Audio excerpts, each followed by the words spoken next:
യുദ്ധാനന്തര ഗാസയുടെ ഭരണം നിയന്ത്രിക്കുവാനും പുനർനിർമ്മാണ പ്രവർത്തനങ്ങൾക്ക് മേൽനോട്ടം വഹിക്കാനുമായി ബോർഡ് ഓഫ് പീസ് എന്ന പേരിൽ പുതിയ ഉന്നതതല സമിതിയെ പ്രഖ്യാപിച്ച white house. American president Donald Trump നേരിട്ട് അധ്യക്ഷത വഹിക്കുന്ന ഈ എക്സിക്യൂട്ടീവ് ബോർഡിൽ അന്താരാഷ്ട്ര തലത്തിൽ ശ്രദ്ധേയരായ രാഷ്ട്രീയ, സാമ്പത്തിക വിദഗ്ധരാണ് അംഗങ്ങളായിരിക്കുന്നത്. ഗാസയുടെ സുസ്ഥിരത ഉറപ്പാക്കുന്നതിന് ആവശ്യമായ സുപ്രധാന തീരുമാനങ്ങൾ കൈക്കൊള്ളുകയാണ് ഈ എക്സിക്യൂട്ടീവ് ബോർഡിന്റെ ചുമതല.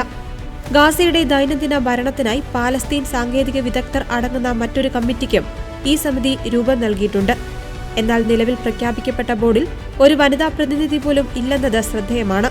US state secretary Marco Rubio, ട്രംപിന്റെ വിശ്വസ്തനായ ദേശീയ സുരക്ഷാ ഉപദേഷ്ടാവ് റോബർട്ട് ഗബ്രിയേൽ, ഗാസയുടെ പൂർണ്ണമായ നിരായുധീകരണവും പുനർനിർമ്മാണവും ഉൾപ്പെടുന്ന സമാധാന പദ്ധതിയുടെ രണ്ടാം ഘട്ടം പ്രഖ്യാപിച്ച സ്റ്റീവ് വിറ്റ്കോഫ്, ട്രംപിന്റെ മരുമകനായ Jared Kushner, Apollo Global Management സിഇഒയും ശതകോടീശ്വരനുമായ മാർക്ക് റോവൻ, ലോകബാങ്ക് പ്രസിഡന്റ് അജയ് ബംഗ എന്നിവരാണ് സമിതിയിലെ അംഗങ്ങൾ.